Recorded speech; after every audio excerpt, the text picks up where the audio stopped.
Hello everyone, welcome to the What If Anime YouTube channel. Today, we are diving into an exciting new story that will take your imagination to the next level. Let's get started. If Naruto got teleported to the Marvel Universe by the Tesseract. Now let's begin.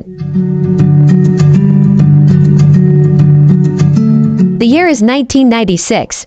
There was organization once known as Supreme Headquarters, International Espionage, Law Enforcement Division. It was changed in 1991 to Strategic Hazard Intervention Espionage Logistics Directorate. Within another year, the name was changed to Strategic Homeland Intervention, Enforcement and Logistics Division. That name stuck even if nobody called it that. Most people just called it SHIELD. In a way, the name fit what the organization wanted to do. To protect and serve the world in a time of crisis was the mission of the group. They wanted to be a unit that would stop crime all around the world, and they did.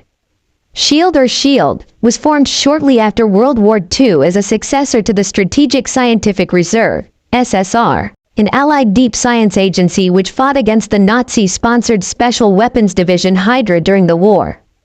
The founders of the new agency were Chester Phillips, the director of the SSR, Howard Stark, an industrialist of great wealth and a scientific genius, and Margaret Peggy Carter, the former partner of the American war hero Steve Rogers, better known as Captain America. Captain America, the man who stole the heart of the entire nations. He was lost at sea trying to prevent a series of attacks. That was damn near 70 years ago, and SHIELD had been looking for him ever since. And after 52 years of searching, they had found nothing. Well, not nothing per se. They found something else while treading the icy waters of the Arctic for Steve Rogers. They managed to find the very thing that Rogers had been trying to drown, the Tesseract. That leads us to the moment that we will begin our story with. Colonel Nick Joseph Fury was in a bad mood. Now, this wasn't anything new really, and everyone in SHIELD knew to avoid him when he was like this. However, there were only a couple of people who didn't care about his mood. Unfortunately for Fury, they were the people that he had to answer to. Now members of the board, we don't know what this magical cube is capable of. Should we really be messing around with it? You're right, we don't know what it can do. Which is exactly why we want you to experiment with the cube and find out what it does, said the lone female board member. Ma'am, you don't think it's a little bit dangerous to mess with an energy that we know nothing about? Listen here, Fury. Either complete your orders or order a moving truck. Now pick one and complete it, said the older male board member. Yes, sir, said Nick Fury, his lone visible eye as cold and hard as stone. Fury exited the office and moved into the main lab room. Okay, listen up people. I want you to run some kind of test on the cube we pulled out of the ocean. I want you to find out what it is, how it does it, why it does what it does, and how we can use it. Get to work. As Fury gave out this order, he shook his head. These motherfuckers have no idea what they are messing with. I just hope that this doesn't create too much of a mess for me to clean up. Meanwhile in Konoha, Naruto was very young, at the tender age of 4, but he knew a couple of things that were absolute facts. First was that he had no family or friends. The only person who cared even slightly was the old man Hokage, who to be completely honest, was as absent as any parent Naruto could have. Second was that he lived on the streets, as nobody wanted him. He knew that one from not ever being allowed inside of the orphanage, so forget getting kicked out, he started off with nothing. The final and third reason was his least favorite. The citizens of the Hidden Leaf Village seemed to not like him for whatever reasons. Now, if you lived your entire life, being treated a certain way, you eventually become immune to it. However, Naruto, filled with his childlike emotions and pettiness, made a life-altering decision. If they didn't like him, who cares? This would go on to become a trend that would define everything about Naruto and the way he grows up.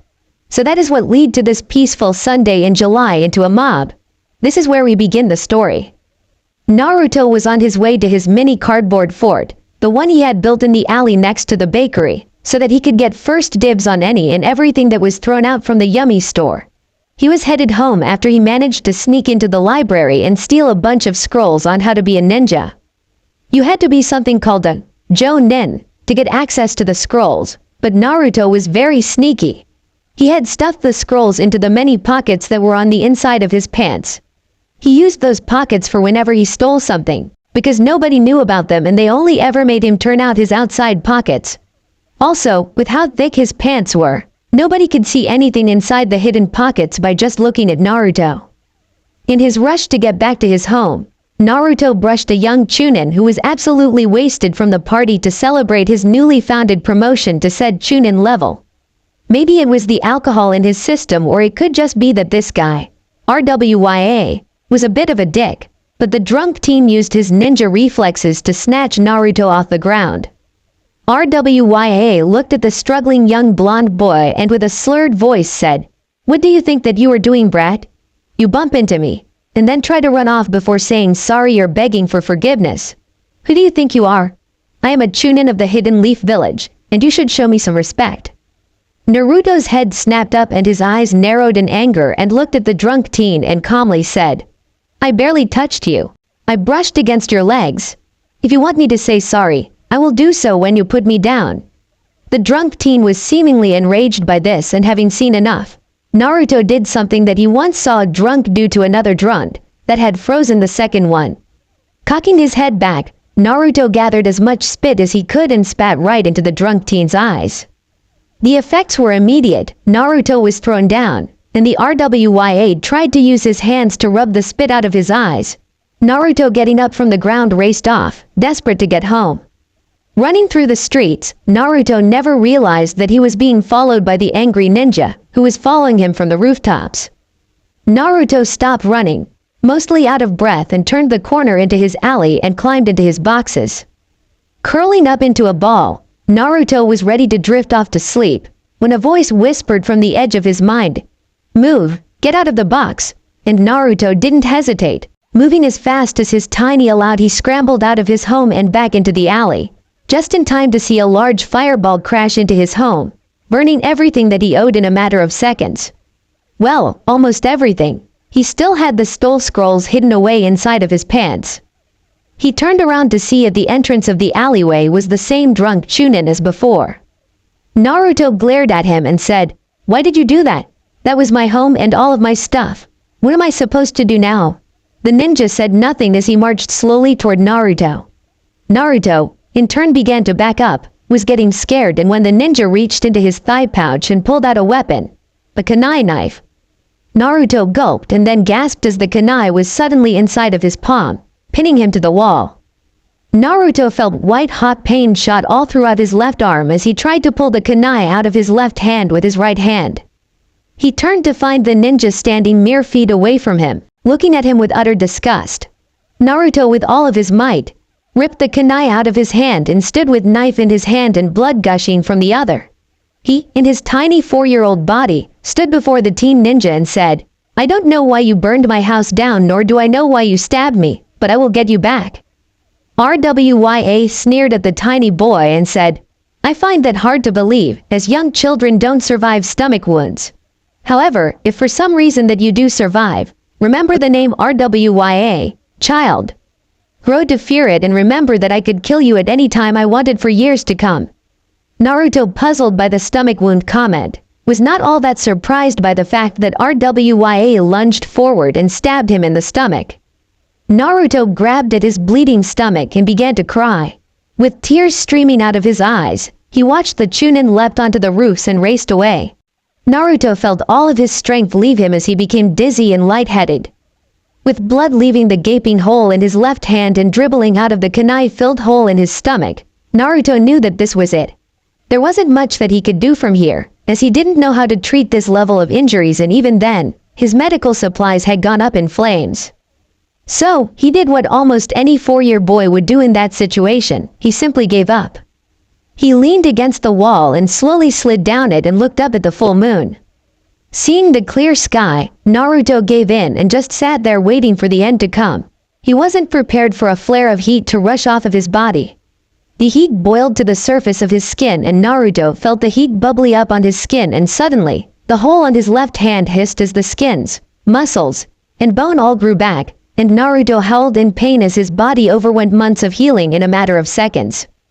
With his newly healed hand, Naruto pushed himself to his feet as he felt the blood stop leaking from his stomach, and then a terrible pressure built in his tummy. Flooded with a pain that left him breathless, Naruto pulled the kunai out of his stomach and saw that this wound healed in seconds as well. The heat inside of him finally stopped bubbling right underneath his skin and exploded out of him. Naruto's hair blew around his head and his nails grew into small claws. His mouth leaked a little blood as his teeth grew larger and sharper. Finally, Naruto hunched over and let loose a growl and then howled as the heat wrapped around him in a way that Naruto had never experienced before. Finally, Naruto realized that he was being covered in some red energy, and whatever it was, it made him feel strong. It was weird that he had gone from the brink of death to feeling like he was the strongest in the world. However, what Naruto didn't feel was the unbelievable bloodlust that he was leaking out. So powerful and angry feeling that it was felt all over the village, and for people older than 14, this was a force that they had felt before and remembered. This was the presence of the terrible nine-tailed fox or the Kyuubi. So, while Naruto was trying to wrap his mind around the sudden change in fate for himself, the villagers and the ninja alike had been rallying in secret to go put an end to what they knew was the source of this. Naruto, shaking his head, began his journey to gather some more cardboard boxes to try and rebuild his makeshift homes, and upon exiting the alley came face to face with a bloodthirsty mob. With the Kyuubi Charka running through him, Naruto was able to faintly sense their negative emotions and who they were directed at. Fearing for his life, Naruto took off running, at speeds on par with a healthy adult male civilian. Unfortunately for Naruto, the people who were giving chase were not all civilians and the ninjas in the mob quickly caught up to him and one tripped him. Oops, snickered one Chunin as another one began to kick Naruto. Civilians finally caught up and Naruto shook with fear at the sight of so many bats and other household items that were going to be used as weapons against him. The beating began with a bat cracking Naruto over his head and a sharpened rake being stabbed into his feet. Naruto roared in pain. Cheers were heard throughout the mob at the sight of the young boy roaring in pain. Naruto gasped as breathing became harder and harder and he felt the heat that was filling him explode outwards once more and a shroud of charka bubbled around him. The charka, red in color and angry in nature, wrapped around Naruto. Fox-like ears formed from the charka took their place on the top of his head, and his arms and legs became coated in animal-like limbs, and it was something with 4 legs. Naruto shook his head as the pain became less and less. The shroud had finished covering Naruto and the civilians all took steps back as they noticed the swishing tails behind the young boy. The 3 tails that twirled around Naruto's ass injected fear into the civilians and the ninjas weren't much better. Naruto, realizing that everyone was backing off, slowly made his way to his feet and looked around at the people. And then it happened, the single action that drove away all of the fear in the mob. A shinobi set a blast of fire at Naruto and it connected as a direct hit. Naruto was pushed on his side and that is where he would be forced to remain as the mob once again began to tighten their circle around the defenseless boy. As their fear subsided, and their anger and other malice-based emotions rose, they jeered and slung curses at the cornered boy. Naruto's head snapped back for a kick and Naruto looked down at his hand that held the kunai and made a decision. He slashed his right hand forward as some women threw a kick at him. The result was Naruto's arm being splashed in blood as the Kyuubi enhanced kunai sliced right through the generic woman's leg and bone, leaving a stump in its wake. Naruto jumped to his feet and all of the smiles that had been on the mob's faces dropped as they realized that they had indeed awakened the demon that they not so secretly feared and hated. Naruto, looking around at the countless various people, growled and snarled as they once again began to try and close ranks around him. Naruto screamed, and a shock wave of charka pushed everyone back and most off of their feet. Glaring at the people who had attacked him first, Naruto stood ready to attack whoever came at him next. Naruto had decided that no longer would he stand around and allow these people to bully or use him however they wanted. Standing with his newfound confidence, Naruto began to make his way through the mostly still downed crowd and felt a shift in the air, resulting in him taking a side step to the right and snapping his left hand out to catch the kunai that had been thrown at him. Snarling in primitive anger, Naruto turned and looked at the sorry-ass ninja that had thrown the kunai and flicked his wrist and sent the kunai back from where it came. Shaking his head, Naruto began to walk away and then it happened. In about a matter of seconds, 20 Anbu dropped onto the street from seemingly nowhere. Naruto looked around at the new people who clearly had the abilities to kill him and the weapons on hand to do so, But rather than attack, the foremost Anbu pulled out his short sword and dropped it, before raising his hands into the air and framing his dog-styled mask to show that he meant no harm. Naruto began to calm down, as these were the same ninjas who always looked out for him before, and these guys had most certainly had never attacked him. The red charca began to disappear, and the three tails soon became a flickering single tail. Naruto took a deep breath, when a strange Anbu with a blank mask jumped out faster than the eye could see and stabbed his sword straight through Naruto's chest. It seems that our time here has come to an end. Oh, what is that energy? It pulls to a location, a world, far away from here. That wouldn't be the worst thing. It will certainly be more boring there, and once the brat dies, I can go free and remain free. Yes, that works. Allow me to pull back. Thought Kurama as an unfamiliar source of energy passed by the world of ninjas.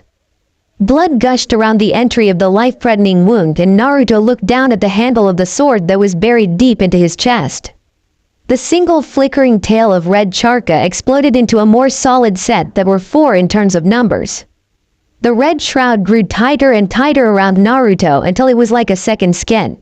Once you could not find the point that his skin ended, and the shroud began.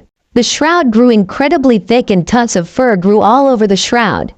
The dog-masked Anbu, will be called Dog from now on, jumped forward and sliced the blank masked Anbu in half, and to his credit the blank masked Anbu didn't try to dodge or block, he just stood and took the slice. Dog turned back to Naruto, just in time to see a blue light appear under Naruto. Naruto slowly sunk into the light and everyone was shocked at what they were seeing. Naruto finished sinking to the light and the light faded. A weird symbol was engraved on the ground where Naruto once stood.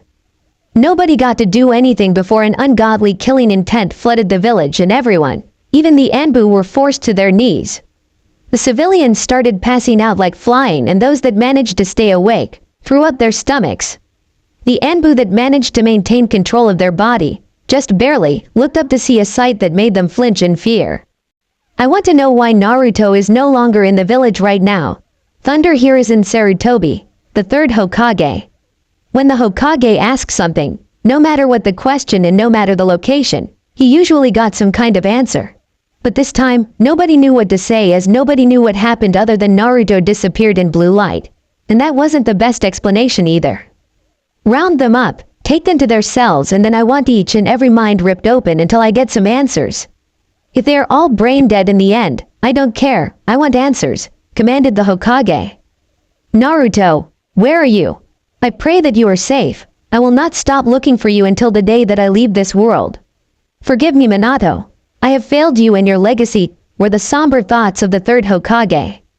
In the Marvel world, when Fury got word that the cube could open portals, he was impressed that his team managed to crack the cube's code so fast. He was happy that he would have something to report to the board members.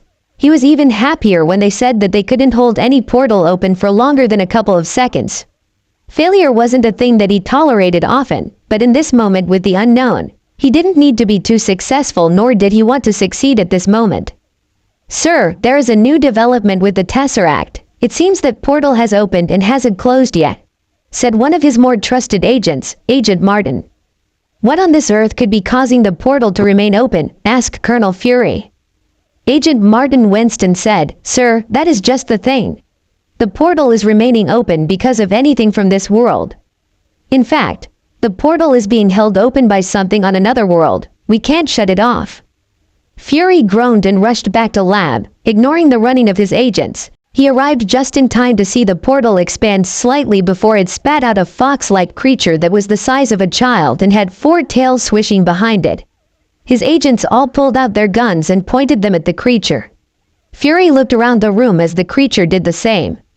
The creature let out a single roar that pushed everything back several inches before it collapsed. What happened next was a major shock to the agents in the room.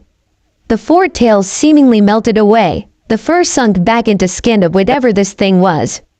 As the red fur disappeared, the room was very surprised to learn that the creature's other form was that of a small child.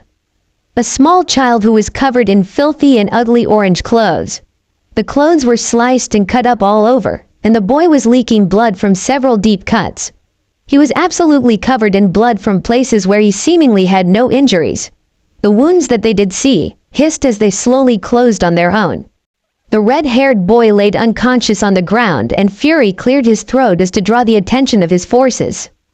At ease, agents, I don't think that an unconscious child is the biggest threat in the room. Agent Hugo, see to it that our visitor here makes its way to the medic bay. Fury sighed as he prepared himself another round of who doesn't give a shit more with the SHIELD board of directors. The meeting wasted an hour of his life, and to sum it up quickly, they wanted to know what happened. Fury told them that the cube opens portal that they couldn't make remain open. The portal opened on its own and dropped off a fox-like creature that turned into a red-haired child who had clearly seen better days. His new orders, to make sure that this small child wasn't a threat to this world and to eliminate him if he was. He was not expecting the news that said child was awake when he exited his meeting, but seeing as how his orders were about the child, he made his way over to visit the child. Upon seeing the child for a second time, he was generally shocked to find out that the child had blonde hair. His medics informed him that the child had been covered in so much of his own blood, they were surprised that he was alive, let alone awake. The injury report on the kid was massive. Full body burns, broken bones in his left shoulder and both elbows, wrists, and hands. He had recently healed broken ribs. That when Fury asked which side and how many, he was told, all of them, sir. He also had a bunch of scar tissue around his abdomen from what looked like a fatal stab wound. His spine showed that it had seen the same abuse as the rest of his body, showing several healed cracks. His legs were in decent shape, slightly torn muscles and a cracked right ankle that had since healed. However, you would never know that this kid had suffered like this when you met him. Hello, my name is Colonel Nick Fury, the director of SHIELD. What is your name? HUVUBVIFYUOBIYC replied the child. What does that mean? Fury asked one of the medics who had been around the child since he woke up. It means whatever he was trying to say, sir. He doesn't speak any language that we've ever encountered before. The pronunciation doesn't match any language on Earth nor can we find a pattern within his speech pattern that matches languages in our database. Another sigh came out of Fury as he tried to calm down by gripping his face. You know what, I don't care. Someone find Agent Coulson and have him teach this kid English, Spanish, Japanese, Chinese, and German. By the order of the board members of SHIELD, this kid is now our property. The rest of the agents looked at him like he was crazy, but nobody was willing to challenge the director of SHIELD if they valued their life. I would like that done today, agents. He is to be listed as an agent and an experiment, as we will either study him for research until we can send him back to where he belongs, or if he has any desire to remain here, we will make an agent out of him. What would you like me to make his file code name, sir? Asked one of the desk agents. Why don't we go with experiment portal subject Fox, and for his agent code name, surprise me. As the agents rushed around the base, everyone seemingly having an idea of what they were doing, besides Naruto, who was wondering what all the people and signs were saying because he couldn't understand them. Naruto had been a ward of SHIELD for 11 long years, and he loved every second of it. It took Naruto a couple of months to learn English to a normal conversation level, but once he knew enough to talk, he never shut up. Naruto had been willing to talk to anyone about anything, something that didn't exactly fly with the SHIELD agents that were tasked with babysitting the young boy when he first got there. I mean, who would want to spend every second of the day talking with a 4-year-old boy who wouldn't stop talking and never seemed to get tired? They learned a lot from Naruto, mostly about his home world. How his people had treated him, how nobody was there for him. It was a sad topic for most of the SHIELD agents, because while they willing to kill people, most of them were against harming children. They didn't tell Naruto that they managed to save some scrolls and books that they had found in his pants when he had arrived, mostly because they wanted to analyze and see what they could gain from them before they reintroduced them to Naruto. When Fury was forced to give Naruto the option to become a SHIELD agent because the board members demanded it, he was surprised that Naruto was so willing, only to find out that Naruto's world was basically full of child soldiers, who were trained for 4 years before getting sent out into the world to do whatever they were assigned. So, at the tender age of 4, Naruto was put into the grindhouse, given the toughest training that they could give a 4-year-old. They were concerned about the age of Naruto. However, Any concerns were put to rest and then blown away when Naruto easily accomplished whatever physical feat that they asked him to do. 100 push-ups, done in minutes. 250 sits, Naruto did it before asking for breakfast. Run 10 miles, that was a game of tag with Naruto. Fury and the board members were blown away by Naruto's abilities from a young age. It was clear why Naruto came from a world full of child soldiers. If every child was this capable, they would need proper training. Naruto didn't even get 2 weeks to adjust to his first set of training before he was put into full combat training. At first, Naruto was a brat that they weren't equipped to deal with. He would skip his lessons, forcing his instructors to search for him. He would pull pranks, some that just required a clean-up, that they forced Naruto to do.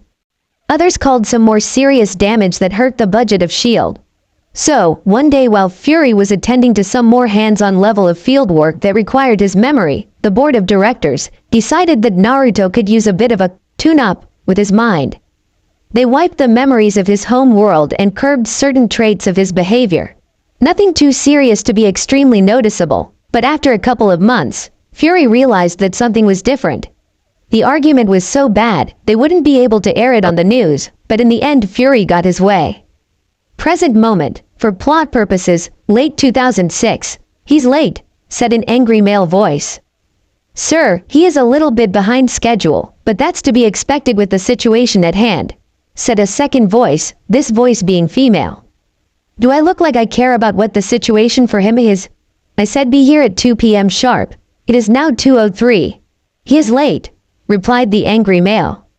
Thud, thud, thud. There was the sound of something bouncing down the steps, and both of the owners to said voices put their hands on the guns on their hips. The door to the room opened slowly, and something was kidded into the room, landing at the feet of the angry male. Objective complete, sir. I have eliminated Jenkins, Harris, and all of their personal guards. I already put in the call for the janitors to clean up all of the aisles, said a youthful male voice as a figure entered the room as well. I guess that phone call would explain the 3 minutes and 44 seconds that you had me waiting here for. But I guess that's okay. Congratulations, Agent Whiskers, welcome to S.H.I.E.L.D., full-time and permanently, said S.H.I.E.L.D. Director Fury. The figure turned out to be a teenage boy, if you could call him that. He stood 5 feet 5 inches tall, with a head full of blonde spiky hair. He wore a black zip-up leather vest, with nothing underneath it. He wore a pair of pitch black set of pants, made of a fabric, so secret and classified that I'm not allowed to bring it up. His lightweight combat boots were also black, and to complete his look, he had a sword strapped across his lower back. The teen boy, aka Agent Whiskers, dropped to the floor and started punching the ground, muttering something that no one could hear. Suddenly, the boy jumped to feet, ripping the sword out of his sheath, and used it to point at Director Fury.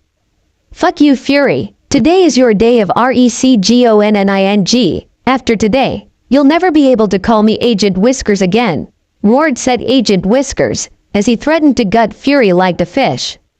Suddenly, there was a burst of smoke and Naruto slid into a ready position with his sword. However, when the smoke cleared, the standard debriefing room that had been bare before, with just a table and a set of chairs, was completely different. The room now contained a bunch of decorations, all of which said Agent Whiskers. The balloons, the cake, the banner that said, "Congrats, Agent Whiskers." Also, what had been just 3 people had morphed into a group of 20. Huh? Wait a minute. Where the fuck did you guys come from? There was like 3 of us in this room, screamed Naruto, as he pointed his finger at all of the new people in the room. Tisk tisk, Director Fury. It seems that Naruto here might not be ready to join S.H.I.E.L.D. full-time. I mean, how could he miss 17 people when he entered a room as bare as this one? Said an agent that Naruto was somewhat familiar with, a Maria Hill. What? No, I didn't notice you because you were behind the hologram projected wall with scent blocking, said Naruto. Everyone looked at him, a little shocked, as despite being a nice and somewhat smart kid, Naruto was a bit of an idiot. It was only through the intense S.H.I.E.L.D. training that they had formed this little assassin. Well, that and his DNA basically made him into a natural-born assassin. Well, as much as I would like to stay and celebrate with you guys, someone has to run this program, and unfortunately that someone is me, said Fury. He turned, and his trench coat billowed out behind him, and Naruto stared at the cool way that Fury left. One day, I'll have a trench coat, and then I will make the best dramatic exits of all time, just like Fury, stated Naruto, ignoring the faces that he was given. Well, Naruto, this is 11 years in the making, but officially welcome to S.H.I.E.L.D., said Agent Clint, whatever his last name was. Naruto wasn't the best with names. Everyone raised a cup to Naruto, who couldn't help but think about what led him to this point, a 15-year-old super spy who killed people, the dream job. So, Mr. Official Agent of S.H.I.E.L.D., any plans now that you have the official title? Asked Maria Hill. I don't know yet. I mean, I've basically been part of S.H.I.E.L.D. these last 7 years. I don't really feel any different. I guess, I will just try my best to continue to do what I have done. I plan on serving S.H.I.E.L.D. the best that I can. Agent Barton snorted and said, Kid, life is about the finer things in life. The job is the job, but life is everything else. Don't take the job so seriously, it's bad for your health. Naruto frowned, and suddenly alarms went off all over the base. Alert! Alert! Alert! What's going on?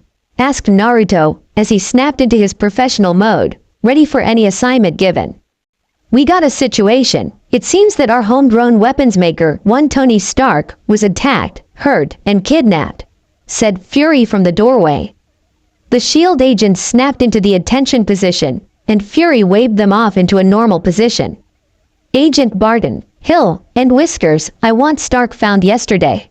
The rest of you, I want answers on who did this, where their grandma stays, and what blood type she has. If they so much as question whether to use 2-ply vs 1-ply, I want to know. You have your orders, now get to work. And get to work they did, splitting up as they each had their own approach about solving the assignment. Agent Hill started off with traveling to the site of the crime, scanning and investigating anything that looked promising. Agent Barton went with a more technological path and used the tracking satellites to see if he could track the heat signature of Tony Stark. Naruto did things in a different way from both of them, not investigating or searching for clues and trying to find breadcrumbs. He went the way of interrogation. He started by shaking down village by village, doing whatever he had to do to get answers. The other agents went about the more standard protocols about finding out what they needed to. And after 14 weeks, they managed to find everything that they need to, bring everything to Fury. Okay, so you all have a report ready for me? Yes, sir, they all stated. From what I've gathered, Tony Stark is being held hostage deep in the caves of Afghanistan. He was taken by a budding terrorist organization called the 10 Rings. The aims of the organization are still unknown, but they are stockpiling weapons. The weapons seem to be of the Stark Industry type, despite the fact that Tony Stark says that he wouldn't sell to anyone but the United States. Started Naruto, his report being the most complete. That is interesting. Do we have any idea how they're getting these weapons? Questioned Fury. But counting to the way that Stark Industry works, only the 2 CEOs can make this type of decision. Since Stark is the one that was attacked and kidnapped, we can only assume that it is Obadiah Stane that has been selling the weapons under the table to the 10 Rings, answered Naruto. Also, sir, we have managed to limit the area that they are holding Stark to this 10-mile radius. He has to be in this region because it is close enough to their stronghold that they can report anything or receive orders within minutes, but also far enough that nobody would think to check here because of the closeness to their base of operations. Continued Naruto as he displayed a map of the area that he believed Stark to be in. Okay, I want around-the-clock surveillance on the area that you have circled. If they so much as pass gas, I want to know what it smells like in detail. Thus, began the process of waiting and observing began, with Agent Barton and Naruto being the primary observers. They weren't watching for long as within a couple of days, they witnessed a massive explosion of fire. Naruto looked at Barton and said, "Is this above my pay grade?" "Whiskers, you don't have a pay grade, so let's go check out what that is." Naruto frowned, but followed the older agent as they raced toward the towering flames. On their way to the flames, they ran into a group of 7 guys. Naruto jumped into the air and spun around and kicked the first one in the face, using the face of the first man to launch himself at the second person that he saw. Kneeing that man in the stomach, Naruto slammed his fists into the back of the man's bent over head.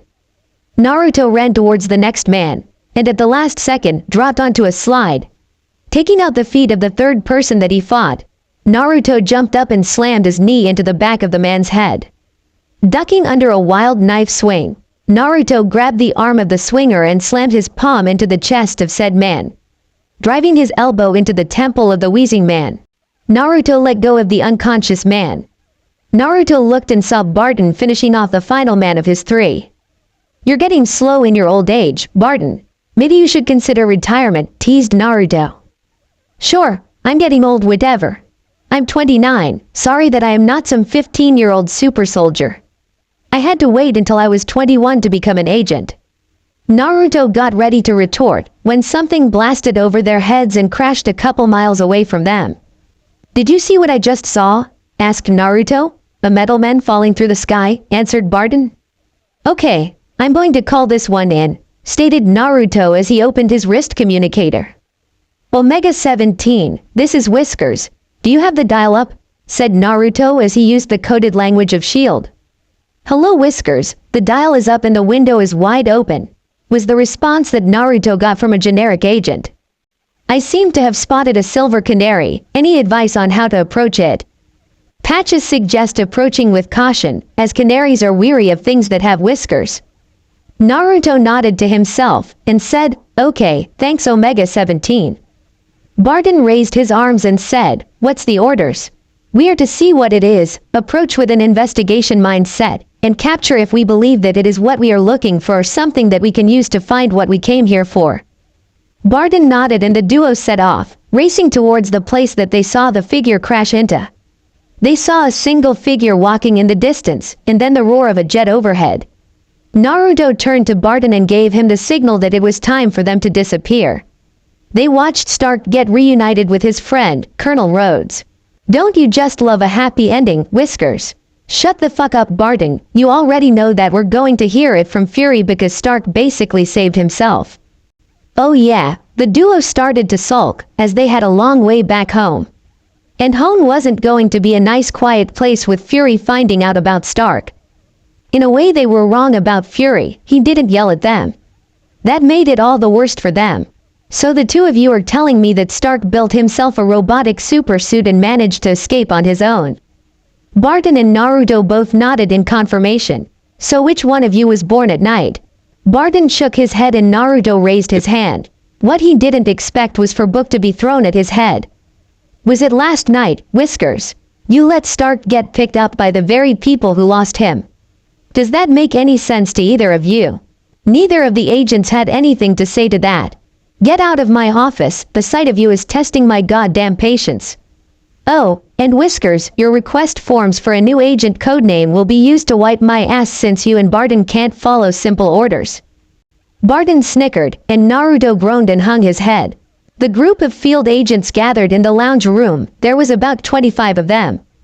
"So Barton, I heard that you and Whiskers are in the doghouse again.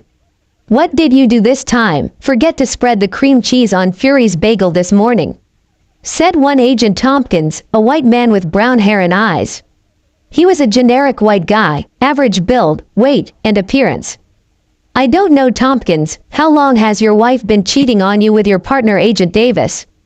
retorted Naruto. Agent Tompkins snorted and was about to snap back when he noticed the scared look on his partner Agent Davis's face. "You son of a bitch," roared Agent Tompkins before he launched himself at his partner with the intent to murder him. "Wow, you're an asshole Naruto. How did you know that Tompkins' wife was cheating on him?" "Caught them in the bathroom almost 2 weeks ago. Been holding on to that one until Tompkins was dumb enough to mouth off to me." "That's crazy, I didn't know that you were capable of keeping your mouth shut for that long." "Blow me Barton. By the way, when is your real partner getting back? I am a solo act, don't need you slowing me down any longer than necessary." I don't really know. Nat will be back whenever she gets back. I mean there isn't really a timetable for her, she can do whatever she wants." "I'm glad that you know that Barton, even happier that you know that I am the one carrying this duo," said a third voice, this one belonging to a female agent that they both knew. Barton and Naruto both turned and looked at the source of the voice and saw Natasha Romanoff, the extremely fine and curvy red-haired agent. "Nat, when did you get back?" asked Barton. Just in time to watch Naruto say that you're slowing him down, said the 21-year-old female agent. Seriously, I am not that old. I am only 29 inches, said Barton with a little bit of fury in his voice. Bro, I am only 15 years old. I turned 16 in like 13 days, but Nat hasn't even turned 22 yet. Face it, man, you're old, said Naruto. First of all, I am still young enough to kick your ass, so watch your mouth. Second, you just gave up when your birthday is, Naruto. We spent 11 years trying to figure it out, and from what you just said, 13 days from now is October 10th. Said Barton. Okay, this is going in the calendar. We now know what Naruto's birthday is, muttered Natasha as she typed something into her Shield PDA. Yeah, enjoy it while you can, but if you tell anyone, I will kill you, said Naruto in a dark manner, his eyes turning pitch black and the lights in the room dimming. Whatever you say, Whiskers, was the response from Nat, and just like that the aura of danger around Naruto faded as he pouted and crossed his arm. Agent Whiskers, please report to the Director Fury's office ASAP, came out of the intercom. Naruto sighed and muttered angrily, WWHH hot does he need now that he couldn't say literally 8 minutes ago when I was his office. It turns out that it was actually extremely important for Naruto. Naruto, do you remember how you ended up here inside of S.H.I.E.L.D.? I remember a large amount of heat, a lot of pain like I was getting stabbed, and then waking up here but I couldn't understand a thing that you guys were saying. Well, there is a little bit more to the story, Naruto. Then why is this the first time that I am hearing of this Fury? We always intended to tell you the truth, but we were never sure of the right time to tell you. I wanted to tell you as soon as you arrived here, but you didn't speak English. The board members wanted to never tell you, possibly fearing what your reaction would be. Would you want to stay here? Would you revolt against us? They had a lot of questions and concerns about what you would say and do if you were told. So, eventually we managed to come to an agreement. We agreed to tell you when you became an official S.H.I.E.L.D. agent, which has now come to the point. Cut the shit, Fury. Tell me what you are taking forever to get out, said Naruto with an edge to his voice. He was rarely this serious, and Fury nodded slowly as he reached into this desk and pulled out several scrolls and books. What are those? Naruto asked, eyeing the weird-looking reading material. If you can read what this says, I will tell you everything that I know, replied Fury. Naruto frowned at hearing that, but took the first book that Fury offered him. The title of this book is The Art of Chakra Control by Tsunade Senju. Sir, what language is this exactly? I remember and know what it means, but you never trained me in this language. Naruto, what I am about to tell you will be shocking, but I want you to understand that it doesn't change anything about who you are nor what you mean to S.H.I.E.L.D. You are a S.H.I.E.L.D. agent first and foremost, and anything else second. Naruto nodded, and Fury continued on. In the year 1996, S.H.I.E.L.D. had an eventful year. We lost the Starks. Howard was one of our founders. We managed to recover a long-lost energy cube that could open space and time. And we managed to acquire one, Naruto Uzumaki aka Aged Whiskers, you. These three events may seem random, but they all connected. We recovered the cube, and enemy spies believed that Stark was transporting it. Now, officially they died in a car crash, but we question how said crash occurred. The cube was being studied and we were able to open up portals for a couple of seconds at a time. Imagine our surprise when one of these 2-second portal refused to close. I come down here and a fox-like creature spills out of portal and with a single roar, pushed everything in the room back. The creature whines in pain and the red fur sinks back into the body of the fox and the fox turns into a boy. And that boy was me. I am a fox. No, we ran a lot of tests on you after we healed you and everything else had settled. No, you are as human as I am. No, Naruto, what I am trying to tell you is that you are not from this planet Earth. You came through the portal and have been here ever since. Now, you can bitch and moan about how nobody told you, but in the face of everything that has happened since you arrived here, would that have changed anything? What would you have done different? Would you strive to protect the world? Would you be determined to go back to a world that you know nothing about? Naruto listened to Fury, and his words rang true in his head. What would the knowledge that he wasn't born on this planet have changed? He was still Naruto Uzumaki, an agent of S.H.I.E.L.D., and that was something that he was offered and chose to do. It would have changed absolutely nothing, sir, said Naruto. Good, now these books and scrolls are yours to do with as you please. You're the only person on this world that these are of any worth to. Use them as you please, said Fury as he slid over the 3 scrolls and 2 books. Just one question, sir. You said that I arrived here in 1996. That was 11 years ago. I would have been 4 turning 5 at the time. Why don't I remember anything before waking up here, one day? Fury hesitated in answering, but Naruto couldn't get the grip on if the eye patch wearing man was lying to him or not. There are a couple of theories that my teams had put together.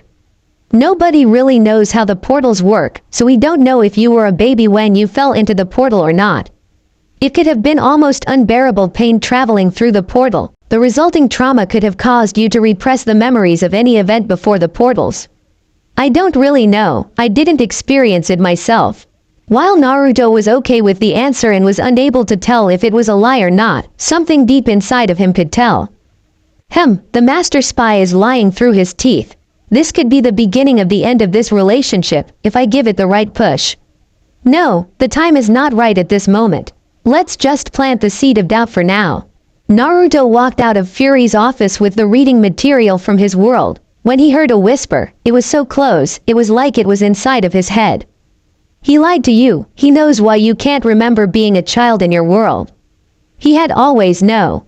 Naruto looked around for the source of the voice, but he saw and heard nobody. Frowning and confused, Naruto continued to his room, as he had some reading to do.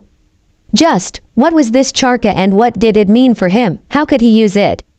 Well, this Tsunade person was about to let him know. Back with Fury. The board was again not pleased with Colonel Nick Fury, and they were really showing it. I see no reason that you should have informed the subject about his origins. As far as he should be concerned, he was born on this planet and will be used to protect it from any threat, regardless of the origin of that threat, said the female board member. What is wrong with you people? The boy came here as an enraged fox with 4 tails swishing behind him. When we pulled and viewed his memories, we saw that he could kill every single agent that we have in our system. He comes from a world where every single being is capable of taking over this world with ease. And guess what? He managed to slay a bunch of those guys with ease when he was covered in that red energy. Now, I can't see the future nor can I read his mind, but I see no reason to not tell him. It is better that he believes that I will tell him the truth instead of him learning of it through other means. What if he managed to break through the mental barriers that you put in his mind? What? He explodes in anger and we get more than 4 tails. Not on my watch. You told me to protect this world from any danger, but it seems that you forgot that your actions can be the source of danger as well. Fury was furious, and he turned off the communicator, unwilling to speak to the idiots in charge anymore. In a shield bed bunker, a female agent was reading her mission report, having returned from a long-term mission. She was proofreading the report when her wrist PDA went off.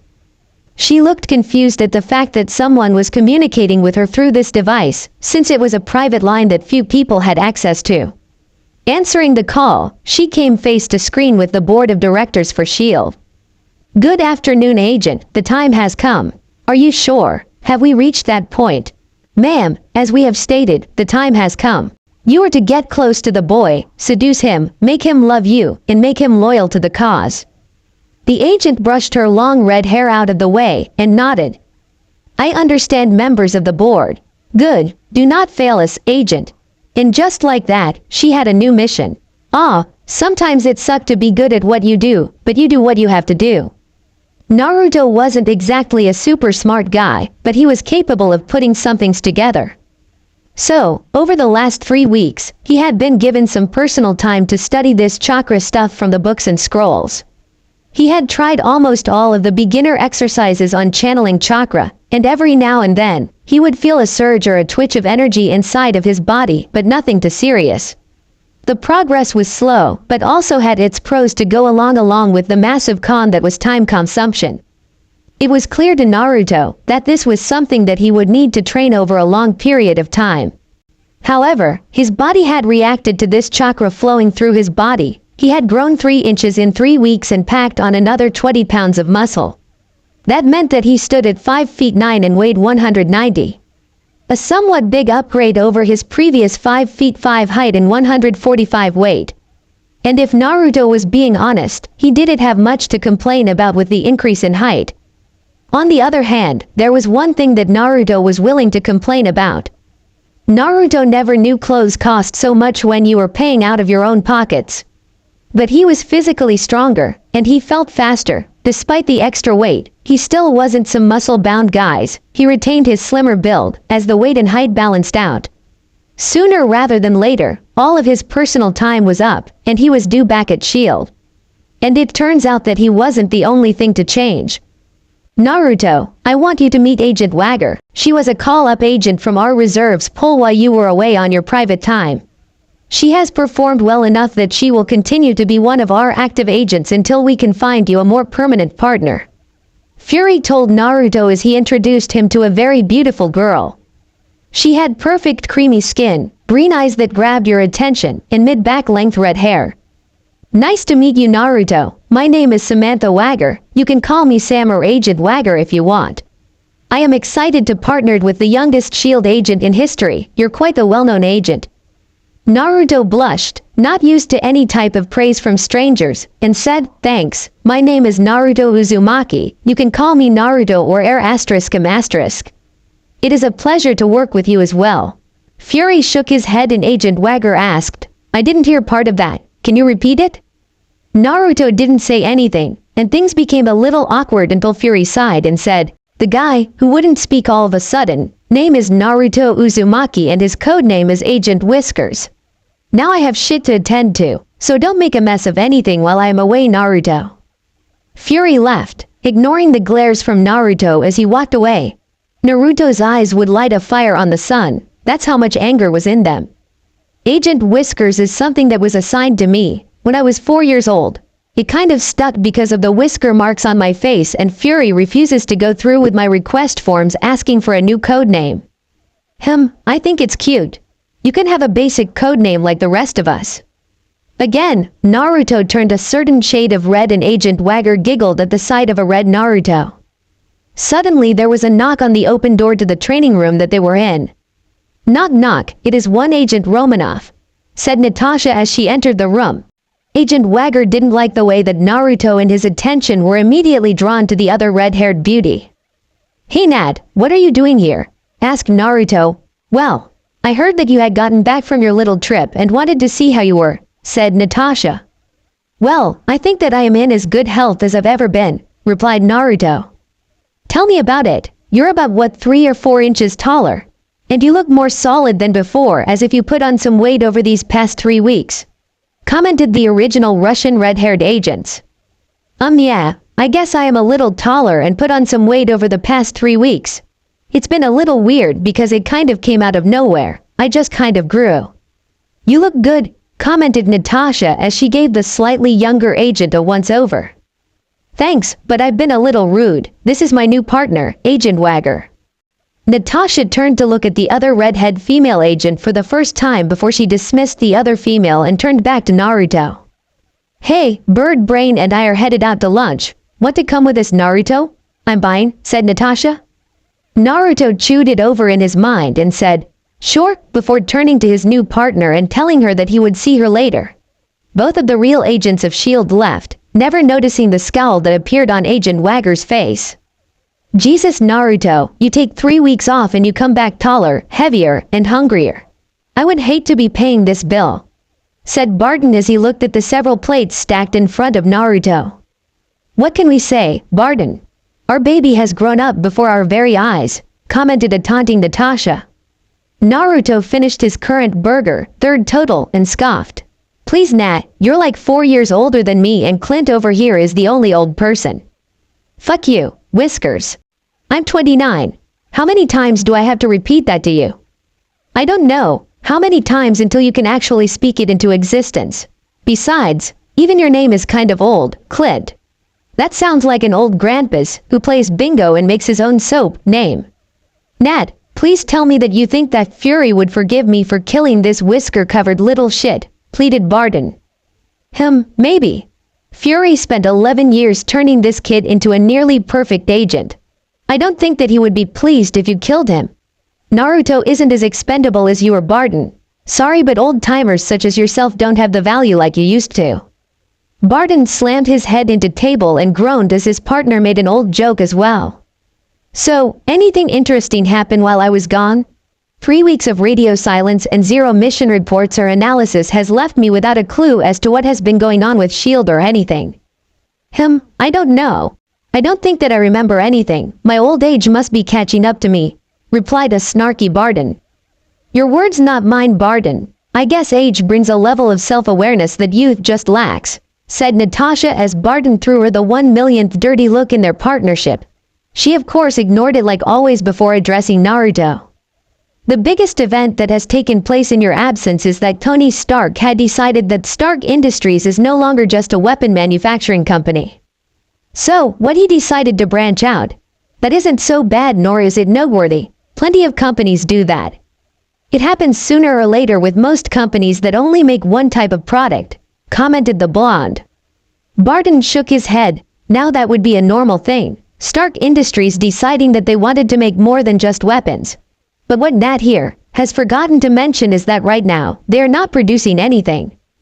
Run that by me once more. You have a company that is worth billions of dollars and they aren't producing any products at all? Asked Naruto. Yup, after his little forced vacation, Stark decided that he didn't want to be in the weapon-making game anymore and quit. You now have a weapons company that doesn't make weapons. Nobody knows what his plan is, but from what we can tell, he is not turning back to weapons anytime soon. Barton is right. From all of the reports that we've gotten on the state of Stark Industries, there seems to be a massive overhaul in the entire company. Nobody happens to know the director of the company besides Stark. Naruto had a hard time wrapping his head around what Barton started explaining and Natasha finished. We don't have an agent planted in Stark Industries. They are a global force if the company ever had the wrong man in charge. I feel like we would have a man on the inside for something like this very issue, said a somewhat confused Naruto. We are working on it, but the qualifications that Stark requires for anyone who want to even apply for his company are almost unbelievably high. Hell, his assistant Pepper Potts could run almost any other Fortune 500 company with her education and skills, but instead she chooses to babysit Stark for $25 million a year. Naruto couldn't help but whistle as Natasha finished telling him how much the CEO's assistant made.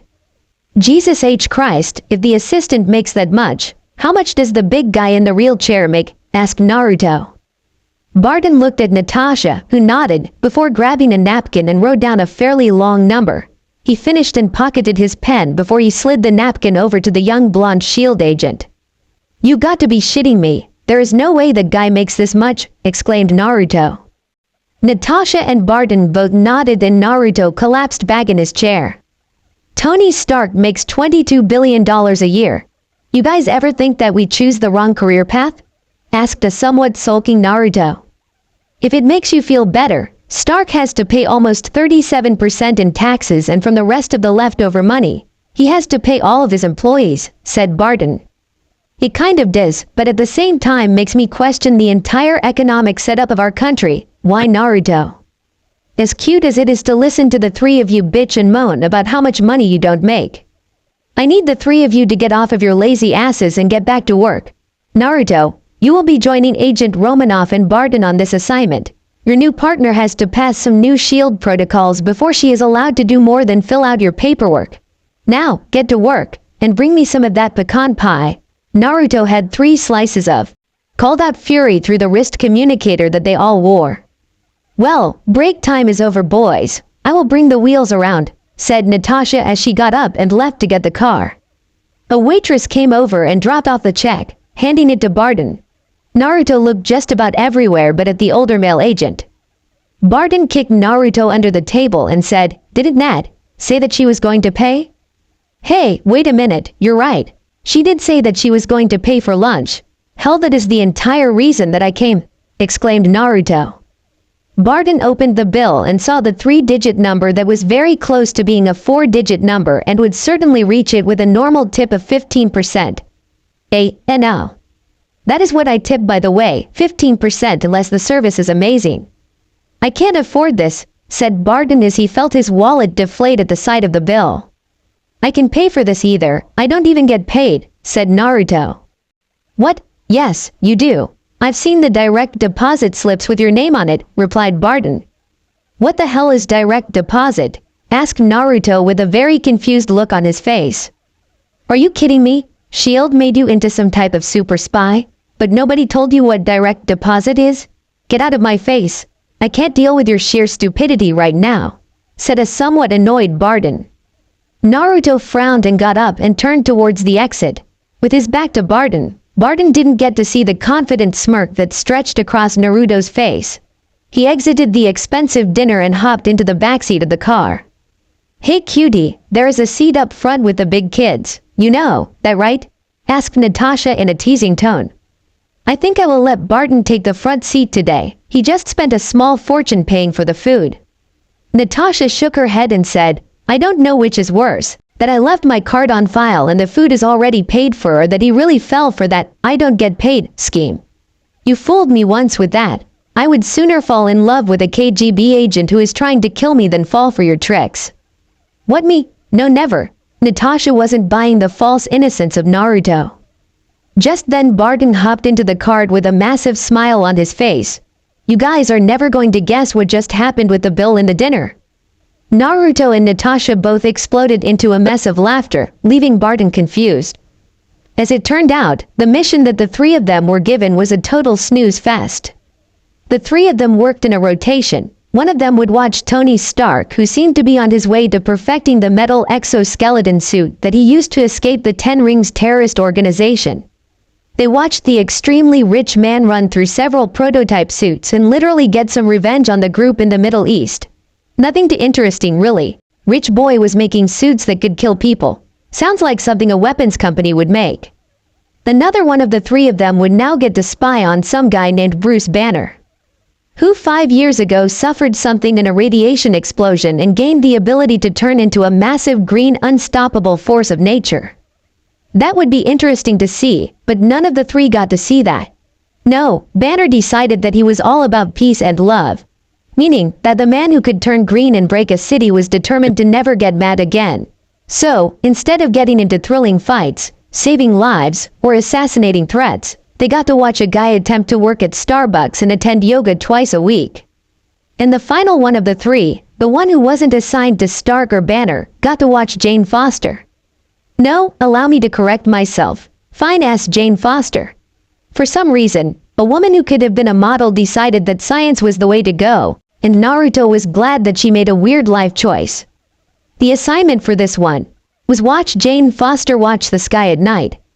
This was basically a paid vacation for the three highly skilled agents, and they were more than willing to go along with it. The three of them were constantly rotating week to week, Stark to Banner to Foster, and then the cycle would restart by itself. This went on for 9 months, and after a while it got a little boring. Naruto's progress with chakra had slowed to a near halt, but his body had continued to change. The now 17-year-old interdimensional shield agent was standing a shade over 6 feet tall. His hair was still spiky, but was a bit longer to that his hair hung and covered part of his forehead like bangs. He had put on more muscle, filling out his new taller and lankier frame well. The only thing that was even remotely interesting was that Agent Wagger had gotten closer and closer to Naruto. Turns out that she wasn't cut out for the field agent lifestyle, but as an administration agent, she received a lot more time off. What did she use all of her free time to do? Why visit Naruto, of course.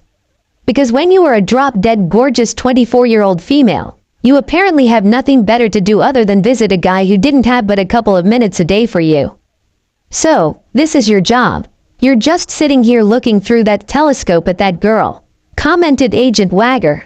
You know, nobody asked you to come with me to work today. Hell, nobody is making you stay here, replied Naruto as he focused his telescope a little lower. You don't have to be so rude, you know. I was just trying to keep you some company on your boring mission. Naruto made a shut the fuck up face but refused to look at the red-haired beauty behind him. I mean, what are you even looking at, Naruto? Questioned the annoying sidekick that was Agent Wagger. Naruto didn't get a chance to answer or really do anything as he was pushed away from his telescope and his once-upon-a-time partner looked through it. "You don't want to be looking through that. You don't have the clearance," hissed Naruto. "You're just watching Jane Foster's butt in yoga pants as she does yoga," commented Wagger. "Why are you even here again? Are you even allowed to be here?" questioned Naruto as he looked at the female SHIELD agent. "I am your ride back to New York this week. I had to take you to watch Stark." Naruto narrowed his eyes and said, "You really need to stop bringing up the names of the people of interest. I mean, that is not in line with the mission protocol. This might be why you didn't get to become a permanent field agent." The harsh words leaving Naruto's mouth before he could stop them. Wagger looked at him before she slapped him and walked off. Naruto groaned as he felt a bruise forming on his cheek but ignored it as Foster got to the main stretching of her yoga session. "Agent Whiskers, your pickup will be arriving in 2 hours, called out Fury's voice from his wrist. "I've already seen Agent Wagger today, sir. I'm ready to leave whenever you give the go-ahead, sir." "What are you talking about? Agent Hill will be transporting you from New Mexico to New York today. You were told this last Thursday." "I literally just saw Agent Wagger and she said that she was supposed to bring me back to New York today." I don't think so. Seeing as Agent Wagger is sitting several feet to my right, I find that hard to believe." Naruto gulped. "Sir, I am going to have to call you back." The blonde SHIELD agent didn't wait for a response before he ended contact with Fury. Naruto jumped over the edge of the building, leaving his equipment as he landed on the sidewalk below. The nearly 25-foot drop didn't hurt the 6-foot-tall blonde agent. It did, however, put him right in front of the person who claimed to be Agent Wagger. "Naruto, what are you doing? That was insane. It was a drop of at least 20 feet. Are you insane?" I don't have to listen to you. Who are you?" snarled Naruto. "It's me, Agent Wagger, Naruto. Really, I just talked to Fury. Agent Wagger is still at our home base." "So, who the hell are you?" demanded Naruto. "Wir sind Hydra, du denkst. Du hast unseren Kopf abgeschnitten, unser Wachstum eingeschränkt, aber du hast etwas Wichtiges vergessen. Für jeden Kopf, den du abgeschnitten hast, werden zwei weiter wachsen und ihren Platz einnehmen. We are Hydra. You think that you have cut off our head, limited our growth, but you seem to have forgotten something important. For every head that you cut off, 2 more will grow and take its place." "The fuck is that? Is that German?" asked Naruto before he was punched in the face. "Huh? How do you like that?" taunted the false agent, never noticing that Naruto was not hurt or bothered by the punch. His head had simply snapped back. "That was delicious. May I have some more?" The words leaving Naruto's mouth scared the false agent to her core. The fist that slammed into her stomach did more than scare her core. It damn near broke it. She leapt back and slid into a fighting stance, ready to fight Naruto. Naruto scoffed at the thought that the girl could do anything to him. "Wenn du denkst, dass ich dich fürcht, hast du ein anderes Ding, Kumpel. If you think that I fear you, you got another thing coming, buddy." "I don't understand. You were literally speaking English 2 minutes ago. What is with all of the German?" He never got that answer as the fake agent started throwing punches at Naruto. Naruto slid his head to the right, dodging the punch and grabbed the wrist of his attacker. Bringing his other elbow down on the middle of the forearm of the arm that he gripped, Naruto broke the fake agent's arm. The false SHIELD agent screamed silently as the pain rocked her like a hurricane. Releasing the now dangling arm, Naruto hit her in the neck with an open palm, forcing her to start gasping for air. Using the wide opening of her mouth, Naruto managed to slide his hand into her mouth and ripped out the tooth that didn't feel like all of the others. He allowed the girl to collapse to the ground, holding her broken arm with her good hand and her mouth leaking a little bit of blood. "Yeah, you can't take the easy way out this time. Now, why don't you start to speak some English before I do a little bit worse?" said Naruto in a dark manner. About 2 hours later, when Agent Hill showed up to pick up Naruto and drop off Agent Barton, the false SHIELD agent was all but begging to deal with anyone but Naruto. "PPL, please, any, ooh, 1, but age, him," said the Hydra spy as she was taken onto the SHIELD jet. Barton looked at the crying mess of the Agent Wagger lookalike and then back at Naruto. "What did you do? I have no idea what you're talking about, Barton, replied Naruto, uncaring about what he did to that poor spy. Yeah, you need to get to New York and I need to use my talented eyes to make sure that Ms. Foster here remains in good health. Who did you leave in charge of the fort while I get transported there? Asked Naruto as he finished strapping in the scared shitless prisoner. I believe Fury left Agent Coulson in charge, but I could be wrong, replied Agent Barton. I pray for my sake, Agent Coulson is the most square person that I've ever met. Well, according to shield rule #I kiss ass. You pants are a 1/16 of an inch too long. The man is a walking textbook of rules and regulations. Barton shook his head and had a half smirk on his face as he listened to Naruto complain about his fellow agent. Yeah, as nice as it is to hear you bitch and moan, Whiskers. Fury wants you in New York in 45 minutes. You can talk to your boyfriend Barton another time. Called out Agent Maria Hill from the pilot seat of the vehicle. Agent Hill, I would not joke around with me like that. I've seen the curve of your booty. I am more than prepared to destroy that ass to prove that Barton isn't my boyfriend, retorted Naruto, as he threw Barton a wink before pushing him out the shield jet and sealing the hatch. That kid has some of the biggest balls that I've ever seen, said Barton to himself as he watched his fellow agents leave. The trip to New York was rather boring for the most part as they were blasting across the country at speeds that would make most normal jets seem like they were moving in slow motion. They were about 3 minutes from their target drop point when a radio emergency was called in. Hello, this is Agent Coulson, Shield Agent 174. We have a level 7 DTA, domestic terrorist attack, happening at Stark Industries. Naruto ripped the jet's communicator off of the holder and immediately slipped into his agent mode. I hear you, Agent 174. This is Agent 613 replying to your callout. What is the estimated level of DPI, damage possible immediately? Agent 613, the DPI is estimated to be a 6.7 out of 10.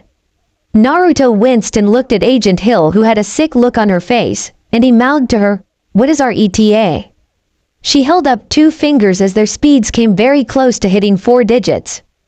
Agent 174, our ETA is 2, can you hang on until then? Agent 613, I have no other choice but to try to. And just like that, the line went dead, and Naruto felt his concern grow before he shook his head and traveled into the back of the jet. Punching in his code, Naruto opened his weapon locker on the jets and slipped on all of his combat gear. Naruto, we are right above it. I am opening the hatch now. Good luck. Agent Hill, I don't need luck, but the enemy better pray that I have mercy today. That fucker didn't take a parachute, huffed Agent Hill.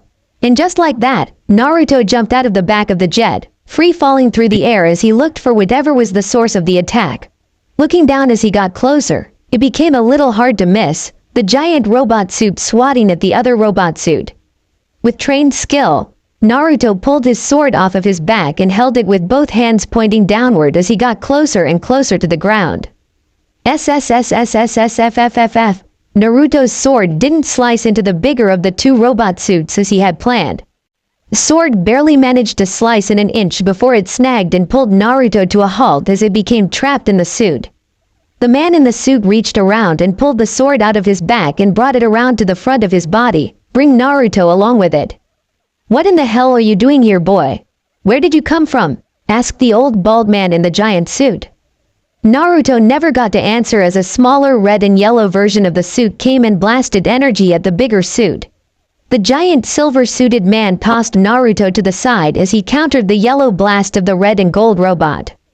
Agent Whiskers, do not attack the red and gold robot. Tony Stark is in that suit. Your mission is to protect him from any threat. Priority 18862, said Agent Coulson in his earpiece. Naruto grit his teeth and jumped to avoid an energy blast shot his way. Naruto looked as Stark spun in the air and was muttering something in his suit. Hey kid, can you hear me? Asked an unknown voice in his ear. Who is this? How did you get access to this radio wave? Asked Naruto as he rushed the silver giant, running in and out of pulse blasts sent his way. First, the encryption on your communicators is something that I could have hijacked in 1st grade. Second, this is the man in the red and gold suit. Whoa. said Stark as he was forced to dunk a wave of bullets. Tony Stark, why are you talking to me? Well, I don't know if you noticed the two of us are stuck fighting this ass who stole my personal chest arc reactor and then stole an ancient version of my suit. We need to find a way to talk him down. Naruto looked at Tony flying above him and suddenly had an idea. Can you conduct electricity through your suit into another object? Say this sword in my hand? Kid, is the sky blue? Was the response from the billionaire. Well, catch, said Naruto as he tossed his long sword into the air, as Stark flew above him and caught the sword. The asshole in the silver suit first more blasts, but Stark used the sword to slice through most of them that were on target. You know, this whole sword thing is pretty neat. I might need to look into getting one of these for myself. Hey buddy, maybe you can think about what you want to purchase after we defeat the Iron Giant over here. Stark finally managed to get closer to the giant version of the suit and hit him with an extra powerful shoulder bump that sent the other suited person flying into the traffic not too far away. Naruto jumped over the barrier and down onto the same street as the silver enemy. Stark landed a second later and tossed Naruto back his sword.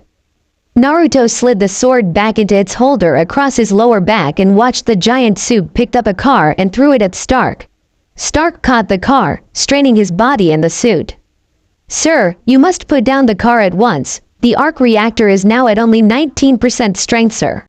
If you continue at this pace, you will not win this fight. Naruto wasn't sure where the voice had come from, but it sounded like it was inside the suit as well as Stark. I didn't realize that the suit was built for two, Stark. Oh, that's right. You don't know Javaris.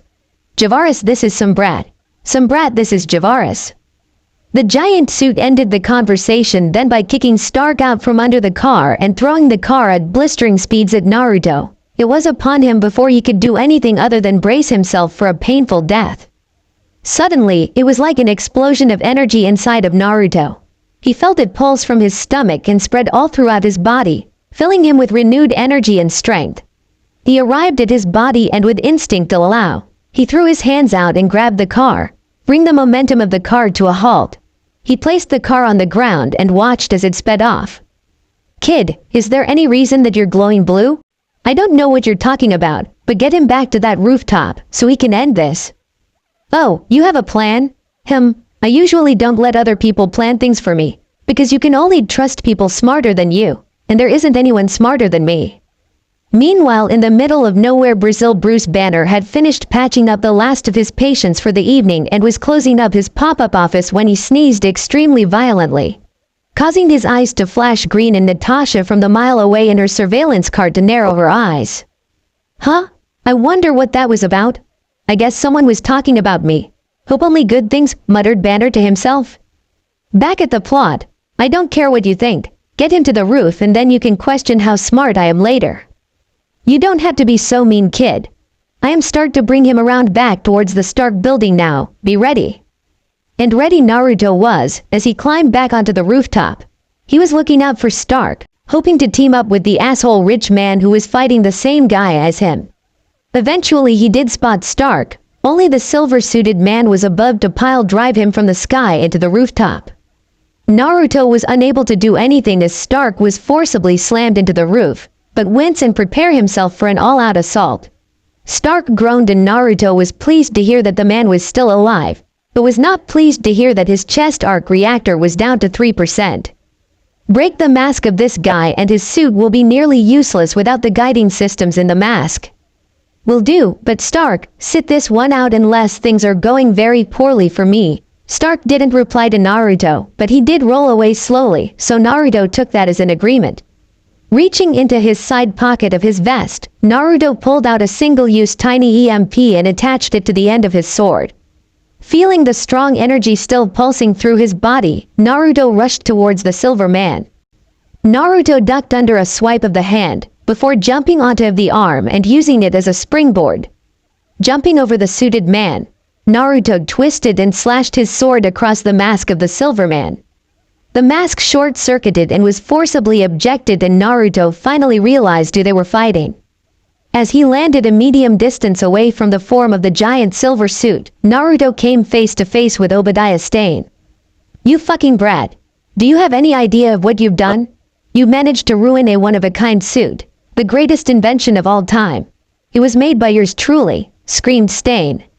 I thought Stark made that suit after you had him kidnapped by the Ten Rings? Said Naruto in an unimpressed tone of voice. Ere you, Brad, I'll kill you. Once again the screaming done by Stain. Naruto didn't respond as he slid 1 foot forward and moved into his killing stance. Rushing forward again, Naruto was nearly a blur to the old man, and he was upon Stain before he could do anything. Naruto was aiming for the head of Stain, but Stain managed to throw up a robotic arm in time to make Naruto's sword slash tear into the metal arm inside of Stain's flesh head. Naruto was stuck and received a punch to the stomach for his efforts to kill the traitorous bald man. Kid, you might want to leave the roof. Naruto never got to answer Stark as the sword that had been stuck inside of Stain's stolen suit was thrust straight through his stomach. Coughing up a small lake of blood, Naruto's vision began to sway and fuzz over. Thump thump. Naruto, as dazed as he was at the life-threatening wound, was unable to pass out. His shield-trained mind wouldn't allow it. His mind was swimming as more and more blood leaked out of the massive stab wound on his torso and the constant stream that was being spat up. He saw Stain grab Tony and begin to crush him, even while he was in his suit. Naruto at the age of 8 was having a stare down with fury, both having neutral faces. Why do you even want to be a shield agent? You know that not everyone is let in, as we only take the best of the best. Naruto glared at the man and huffed. I want to be a shield agent because everyone that I care about is a shield agent. Fury seemed interested in this line of thinking and said, oh, and who would that be? Barton, he's like that loser uncle who has nothing better to do but hang out with his nephew, but I like him a lot. Agent Dan is always nice to me. He takes me for ice cream in my friend time and tells me stories about how he helps save the world. My teachers are also really cool and I like them a lot. That is a group of 6 people. I don't think that is a reason to join the rest of them in a group that is extremely dangerous to be a part of. 7. The number is 7, Fury. But you only listed 6 people, Agents Barton and Dan, along with your 4 instructors. I didn't know that you didn't count yourself as a person that I care about, Fury. Fury's eye widens, but Naruto continued on talking. I know that shield isn't only the nice stuff, but some dark things as well. You have to take risks if it can help the many if the risk is the few. But I want to help the world. I want to be able to say that I gave it my all. I will think about it, Naruto. And with that, Fury left Naruto, exiting the room. Naruto blinked as he re-entered the land of the living, having suffered a lapse in thoughts. As his mind sorted through the pain of the stabbing and regathered itself, he began to put together a plan. Taking as deep a breath as he could, Naruto reached into the inside lining of his shield vest and pulled out a small electric blade. Using what little strength he had left, Naruto used his left hand to pull his long sword out of the roof beneath him and out of his body. AGH, screamed Naruto as the pain increased tenfold. Feeling his body starting to go numb, Naruto activated the electric blade and waited a couple of seconds as it heated up. Taking a small breath, Naruto placed the blade over his stab wound and hissed as his wound was burned closed. Immediately, the blood flow throughout his body started to level out and Naruto rolled over and did the same for the backside of the wound. His vision blacked out for a second, but Naruto got to his hands and knees and saw that Stain was taunting a downed Stark. Kid, this has been an absolute shitty time knowing you, but I would jump off the roof if you can now. The arc reactor is about to be blow and it's going to fry everything up here, machine and human alike. Naruto scoffed and with his limited amount of energy, pulled out his last resort. From his hip, Naruto removed his standard shield gun with the silencer attachment and aimed at the exposed face of Stain. The second that he had a shot, Naruto fired off 3 bullets in rapid succession. One at the current location of Stain, followed by one that was slightly to left and one that was slightly to the right. Without his mask to warn him of the danger, Stain never saw nor heard the bullets until they were leaving the back of his head. Stain in the suit collapsed backwards and Naruto crawled over to Stark. Kid, I could kiss you. I would prefer that you don't, said Naruto as he summoned the emergency shield medical staff from his wristwatch. Actually, we still need to leave roof because Stark never got to finish his sentence as the rooftop exploded in massive of electricity. A couple days later, I am Iron Man, said Tony Stark to a press conference with his arm in a sling. Click. With a sigh, Fury turned off the TV and turned back to the other person in the room. Fury was looking at an almost perfectly healthy Naruto, who only had a black eye. But that was recently, as Natasha didn't appreciate the multiple near-death experiences by the blonde SHIELD agent. Well, Naruto, you've managed to complete your mission. You successfully stopped Stain, and Stark didn't die either. Don't know how you managed to pull that off, but you did. Get some rest. I have a couple of more assignments lined up for you. Before, when you were in the probation period of being a SHIELD agent, you weren't going to be getting so many missions. However, with the recent high-profile mission that you've completed, the people upstairs are curious as to what you can do. Now, I know that you've trained for this, but there is a reason that I didn't allow you to become a SHIELD agent until you were 16. You are still young. Don't allow SHIELD to become your total life. I understand, sir. Good. I'll be sure to let the others know that you can take visitors. As Fury walked out, not seconds later Natasha walked in, followed by Barton and Hill, all of which looked happy to see him. With Fury walked into a private room and saw that Stark was waiting for him. How are you doing, Mr. Stark, or should I say Iron Man? Tony winced and said, You know, I don't know what I am doing here. I've never even heard of SHIELD, nor have I met anyone from it. That's not true now, Stark. That kid that fought alongside of you on the rooftop was a SHIELD agent. And we've sent Agent Coulson to visit you multiple times. You just kept blowing him off. The name Coulson sounds familiar, but I would have to ask my assistant. And really, that kid was yours. Impressive work. Hey, can I buy him off of you? He's not for sale. He's a normal person who works for us like everyone else. Okay, so why am I here? Fury dropped a folder on the table and Stark looked at the file that had a large A on it. What is this? Questioned Stark. Why don't you read it and find out? Deep inside of SHIELD's base, a red-haired agent answered her communicator and once again found herself face to face with the board of directors for SHIELD. Agent, why have you not established a relationship with the subject? Asked Male Director 1. Well, sir, Fury seemed to have sniffed out the play and forced us to never meet. He was assigned some other partner, and then never spent any time with her either. That does seem rather unfortunate. Unfortunate for you, Agent. We want results, and soon, said Male Director 2. I am trying, but I can't not do my job or I will never make it close to the subject. That is understood, but we don't care.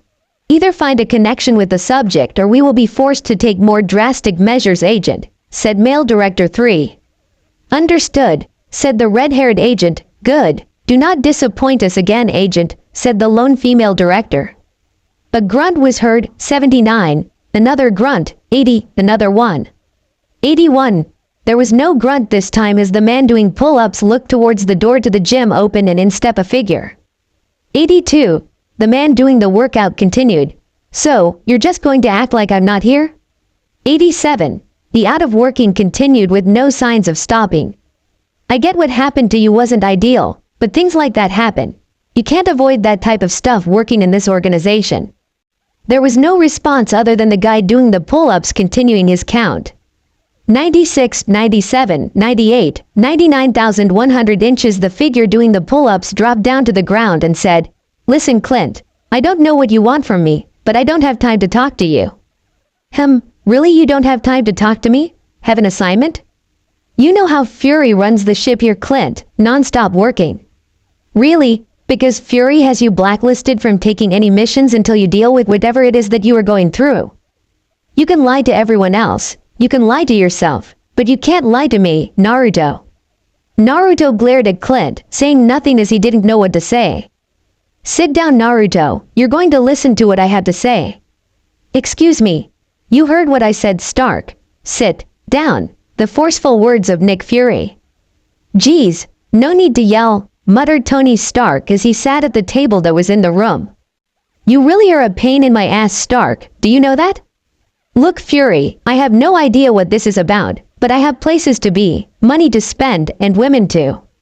I don't care about what you do in your time, Stark, but there are certain things that we have to talk about. Well, lay it on me, Fury. I'm all ears, said Stark as he leaned back in his chair. You were given a file on a project for a group of my own design. Yes, the Avengers Initiative program, which was very fascinating but a little unrealistic. Says the guy who built himself a robotic suit in a cave with pieces of scrap metal. Okay, Fury, I am willing to play ball. What do you want from me? Do you really want me leading the group? A group of 4 people who don't seem like they are all willing to buy into the whole team thing. The kid was amazing on the roof, I will give you that. You did a great job, but that green bean from down south, he is uncontrollable. Nothing can stop him. You remember that news report from about 3 or 4 years ago. He destroyed that base in Colorado. Imagine what he would do in Chicago, LA, or New York City. You put him in a city and he'll leave nothing but a pile of dusty rubble behind. Also, part of your group is a girl who can do what exactly? Fight well. The kid lifted a car, the green giant could eat the car, and I can build the car. What would she do other than drive the car? You don't understand, Stark. Why don't you start to explain then, Fury, countered the genius billionaire. Why don't I start from the beginning, Stark? Do you know who founded S.H.I.E.L.D.? Asked Fury as he looked the annoying rich asshole in the eye. It started up after World War II. My dad said something about it. He said it was needed for a world where I didn't need to see the things that he saw. Rambled on Tony Stark as his mind was filled flashbacks of his father. Fury gave a short nod, impressed with Tony's ability to recall a throwaway phrase from 20 to 30 odd years ago. Well, Stark, that is a start, but that is just the start. S.H.I.E.L.D. was formed shortly after World War II as a successor to the Strategic Scientific Reserve, SSR, an Allied deep science agency which fought against the Nazi-sponsored Special Weapons Division Hydra during the war. The founders of this agency were Chester Phillips, the director of the SSR, Howard Stark, the greatest industrialist of great wealth, who was also the scientific genius who masterminded all of it for his time, but you probably called him Dad, and Margaret, Peggy, Carter, the former partner of the American war hero Steve Rogers, better known as Captain America.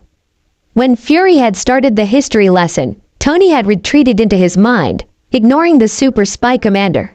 It was only when the name, Howard Stark, got mentioned that Stark all but demanded that his brain pay attention to what the man had to say. Looking at Fury in the eye, Tony grew extremely serious. Okay, director, that whole Avengers thing had my interest. It was something to think about. But this, what you just said, that has my attention. You wanted me on board. Well, guess what, Fury? You couldn't get rid of me now, even if you tried. Fury leaned back in his chair and said, I'm glad that you've decided to lend S.H.I.E.L.D. your expertise as a technological genius, Stark. Now what would you like to know? Stark leaned forward, over the table and replied with, everything that you can. With Naruto and Clint, the stare-off had lasted more time than Naruto or Clint would ever want to admit that they wasted. The silence that accompanied it didn't make the situation any better. Okay, enough Naruto. I don't understand what your issue is, so why don't you just tell me? My issue is literally what just happened was Naruto didn't get to finish as the door to the gym opened and in walked the always very fine Natasha Romanoff. Hey boys, sorry to break up your little heart-to-heart crying session, but we got a mission that needs to be handled right now. Clint groaned before he looked and pointed at Naruto. We're going to finish this when I get back from this. Naruto made a face and Natasha raised an eyebrow. Hold it there, buddy. The mission is for the boy Wonder and I. Clint in all of his confidence dropped the ground while Naruto laughed and pointed at the older S.H.I.E.L.D. agent on the ground. Okay, Whiskers, let's go. Naruto followed the attractive agent out of the gym and through the halls of the helicarrier. So what is mission, Natasha? Asked Naruto. Well, imagine that you were about to face a faster, stronger, smarter, and more flexible version of me, because that is our mission, replied the red-haired beauty. Naruto stopped and frowned, unsure that he wanted to fight the current Natasha, let alone a physically superior version of his friend and fellow agent. And we had to kill her, he asked. Maybe, that all depends on if we can get what we want and if she is willing to give it to us, replied Nat. Now, hurry up and grab some stuff from your room. I want to move before the information expires. Naruto slipped down the hall and into his room, grabbed one of his pre-packed duffel bags. When he exited his room, he came face to face with a girl. A somewhat pretty girl as well, with her fiery orange hair, bright green eyes, flawless skin, and a natural cute face. Hi, my name is Stacy. I am from the logistics department. I really just needed your expense reports for the last year, said the newly named Stacy. Naruto turned around and grabbed a thick folder off of his bedside nightstand and handed it to the smiling redhead. Here you go, Stacy, said Naruto before he made to move around her, but he accidentally bumped into the small 5 feet 1 inch 147-pound girl, sending her to the ground. Naruto dropped his bag on the ground and rushed to help the downed girl up. I am so sorry, exclaimed Naruto as he pulled the petite girl back to her feet. It's no problem, said Stacy as she pressed her hand into Naruto's muscle-covered chest. You're pretty strong. I mean, you have a very solid body. The words left Stacy's mouth and she turned a bright red, but Naruto didn't get to reply. Naruto. Info. Expire. Plain. Your ass. Now, screamed Natasha from down the hall. That snapped Naruto out of his brain meltdown, so he picked up his bag and rushed off down the hall. With Naruto and Natasha rushing off, neither one of them were around to see the scowl that graced the face of Stacy. Her anger boiling over at the sight of Naruto and Natasha running off together. It would only make her job harder in the long run, because Naruto didn't sign his paperwork. With Naruto and Natasha had fired up the shield jet and taken off before Naruto even managed to put his bag away. So, do you mind telling me some more details about this mission? Asked Naruto as he finally managed to get into the co-pilot seat. Natasha glanced at him but didn't say anything as she engaged the autopilot for the jet. She got up and slipped into the back, but Naruto refused to get up when he just sat down. She returned with a folder, a very thick folder. Everything in that you need to learn is in that folder. I would normally just talk about it, but I want you to read all of the information in there. Don't ask me anything until you've read everything in there. I can answer anything you want after you finish that. Naruto listened to Natasha and all of his questions died in his throat. He just shrugged and looked at the folder and read the title on the first page. Yelena Belova, Black Widow. Location unknown. Somewhere in space a young adult-looking male human dropped down from the sky. Landing on one knee and one foot, the red ground below him cracked with the force of his landing. Standing up, he noticed the numerous figures, all pointing what looked like their version of spears at him. The human-looking man chuckled lightly at these so-called threat that these people thought that they posed to him. The orange figures with their large heads and tiny bodies were not a match for him or his might. Think of orange mega minds. You fools know not what threaten. You should not mess what you know not, said the young male human-looking figure. Several of the aliens spoke in a clicking language, and the human-looking figure laughed. Surrender? Why would I surrender when I am not in danger? Was his response. A spear flew at him and he pulled out his weapon of choice from his side and batted away the wooden and stone-made weapon. A snarl ripped through his throat and he raised his weapon into the air, and lightning crackled all throughout the dark sky before it came down and hit the weapon in the human-like figure's hand. With a roar, he slammed his weapon down into the ground and caused the world to shake with the power that he unleashed. The lightning caused cracks to tear up the ground, causing many of the orange aliens to fall as the ground became uneven. Lifting his weapon out of the ground caused the lightning that was tearing through the ground to rise up through the cracks, attacking the aliens who attacked him first. The orange aliens were quickly defeated and the male stopped his lightning-based attack and looked at all of the downed injured aliens.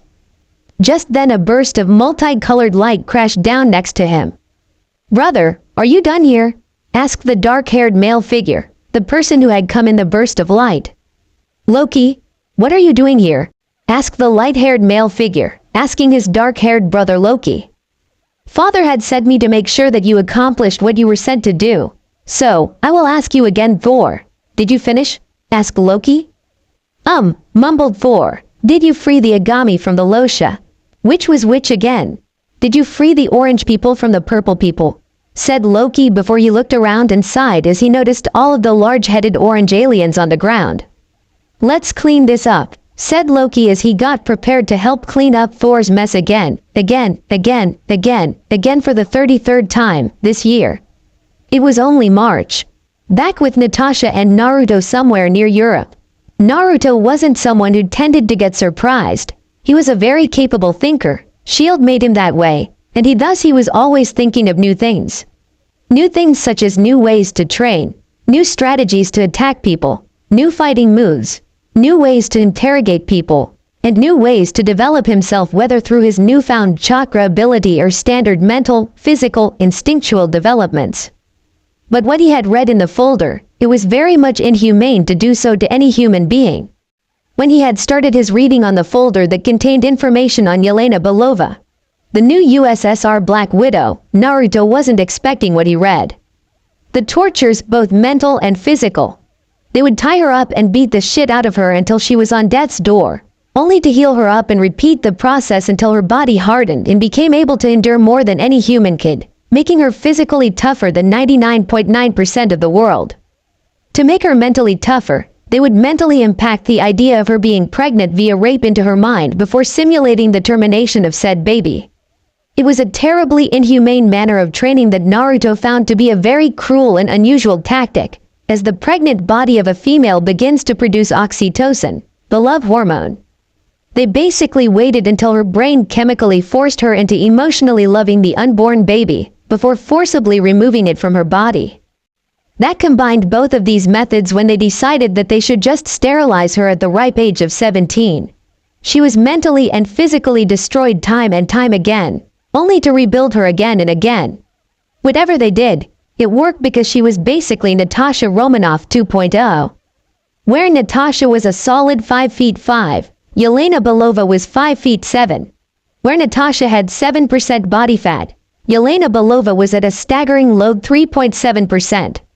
Where Natasha ran a 4.8 40-yard dash, Yelena Belova ran a 4.4, closer to Naruto's 4.2 than Natasha's 4.8. Where Natasha had an IQ of 158, Yelena Belova was all the way up there at 177. On the scale to 200, on the 150 scale, Nat was at 113 and YB was at 131. Yelena Belova really was, as Natasha said, a faster, stronger, smarter version of Natasha. And while Naruto wasn't sure how flexible Natasha was, based on the picture of Yelena Belova, he wouldn't mind finding out just how much more flexible. However, despite everything that he read in the folder, there was just one thing that didn't add up. Naruto was never the most intrusive guy. He didn't care about people's past as long as they were okay now and their past didn't come back to haunt them and shield. But in the few times that Natasha and Naruto had talked about their pasts, she had mentioned something called the Red Room. While that isn't exactly the most pleasant-sounding place in the world, Naruto had brushed it off as the name of building or wing, but it kept coming up all throughout the information on Yelena Belova.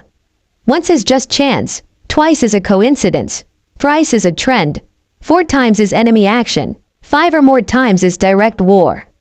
That was the twisted shield version of the Moscow rules. "Hey Nat, we're friends, right?" asked Naruto as he broke the several hours-long silence streak. Natasha bit her lip and her eyebrows burrowed together as she thought of the possible conversations that could follow Naruto's question. "Well, you're a little on the annoying side, but yeah, we are friends, Whiskers," answered Natasha in a calm voice, as she still tried to figure out where this was going. "I'm glad to hear that, because I care about you a lot, and not just you, but Clint as well. For as long as I can remember, the two of you, first Clint and then later you, were all that I've had outside of my SHIELD training mission and then SHIELD active roster missions," muttered Naruto as his emotions were unable to remain buried. "Are you okay, Naruto? You've been different ever since that mission that involved Stark?" asked Natasha. "If I can be completely honest with you, it feels different waking now than it did before."